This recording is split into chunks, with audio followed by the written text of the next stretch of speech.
कुछ दिन पहले सामिया हिजाब का केस सामने आया और हर बंदा सामिया हिजाब की तरफ सपोर्ट में, मॉरल सपोर्ट में आ गया और उन्होंने कहा कि मर्द गलत है, यानी वो लड़का गलत है और सामिया हिजाब ठीक है। और हर बंदे ने उसको मॉरल सपोर्ट दी और हर तरह की उसको सपोर्ट दी। और उसने जो रोना डाला कि लड़के ने मेरे साथ मुझे किडनैप करने की कोशिश की, सीसीटीवी फुटेज भी आई तो हाफ कट करके दिखाई गई, जिसके बाद लोगों का शक जो है वो यकीन में बदल गया कि इसमें लड़का गलत है और लड़की ठीक है। यानी उसके बाद हर तरफ से उसको सपोर्ट मिलने लग गई और लड़के को जो है वो रिमांड के लिए जो है वो जेल ले जाया गया। ये केस जब मशहूर हो गया तो और जो लड़के जो शिकार हुए थे सामिया हिजाब के, उन्होंने भी कंप्लेंट्स पहले से दर्ज की हुई थी, वो भी सामने आने लग गए और उन्होंने कहा कि ये इसका तो काम ही है कि अमीरजादे जितने भी लड़के होते हैं उनको अपने जाल में फंसाकर उनसे पैसे खाना और उनकी लग्जरीज को अपनाना। और इस तरह जब वो लड़का हसन जाहिद जो था, जब उसने रिश्ते के लिए बात की, सारी चीजें की, तो उसने इल्जाम लगा दिया कि अब ये लड़का मुझे किडनैप करने की कोशिश कर रहा था। अब रियल जो सीसीटीवी फुटेज है वो उस दिन की मैं आपको अभी अपनी स्क्रीन पर दिखा रहा हूँ कि जब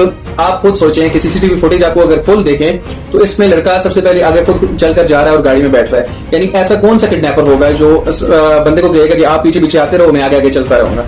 और जब गाड़ी के अंदर वो जाके बैठे तो इनकी पहले से कहीं किसी बात पे जो है तल कलामी हो चुकी थी, जिसकी वजह से लड़का जा रहा था। अब क्लियरली स्क्रीन पर देख सकते हैं जब वो लड़का अपनी गाड़ी पे जाकर बैठ गया, इन लोगों की कोई बात हुई, उसके बाद लड़की ने लड़के के हाथ से मोबाइल खींचने की कोशिश की और जब उसने वापस अपना मोबाइल खींचने की कोशिश की तो लड़की ने मोबाइल जमीन पे गिरा दिया। और उसके बाद जब उसने मोबाइल उसका छीना तो उसने हाथापाई की तब अपना मोबाइल छीनने के लिए। और वो जो अभी आप स्क्रीन पर देख सकते हैं कि एक चीज लड़का छीन रहा है, वो एक्चुअली इनकी एंगेजमेंट रिंग थी, वो इससे खींच रहा था और उससे वापस ले रहा था। और इसी वीडियो को बुनियाद बनाकर कट करके दिखाई गई मीडिया पे और इधर उधर तमाम जगहों पे दिखाई गई, जिसमें क्लियरली लड़के को विक्टिमाइज किया जा सके, लड़के को एक गलत कहा जाए, जो हमेशा की तरह होता है कि जब किसी भी जगह पाकिस्तान के कानून में ये चीज है कि जहां पे भी कोई बात हो, औरत को हमेशा ठीक कहा जाता है और मर्द को हमेशा गलत कहा जाता है। और इसी तरह विक्टिमाइज करने की कोशिश की गई, लड़के को एक विक्टिम की तरह उसको हर तरफ से जलालत बर्दाश्त करनी पड़ गई। और जब ये केस संगीन नोयत का हो गया, लोगों ने तमाम चीजों को बरूए कार लाते हुए कहा कि अगर लड़के की इस तरह तफ्तीश हो सकती है तो लड़की की भी होनी चाहिए। और इसमें जब लड़की की और ज्यादा कंप्लेंट्स देखी गई, इसकी तो पहले भी कंप्लेंट्स हैं, तो अब इसको कहा जा रहा है कि सीसीडी के हवाले किया जाएगा।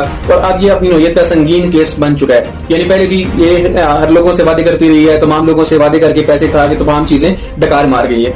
इसने सहारा लिया है सना यूसुफ के केस का कि अगर ये लड़का बाहर आ गया तो मेरा हाल भी सना यूसुफ जैसा होगा। अब हर बंदा गलत नहीं होता, हर मर्द गलत नहीं होता, लेकिन कभी न कभी लड़कियां भी गलत होती हैं। तो लिहाजा इस केस को एक वो जिस तरह एक थ्योरी वायरल हुई थी जिसका नाम था ऑल मेन्स आर डॉग, ये वाली थ्योरी पे अमल नहीं करना चाहिए। गलत करे तो ठीक है, तो लड़का करे तो गलत है। इस चीज को दो कौमी नजरिया नहीं होना चाहिए, एक कौमी नजरिया होना चाहिए। और जिस तरह बराबरी की बात करते हैं, जिस तरह पहले और मेरा जिस्म मेरी मर्जी वाला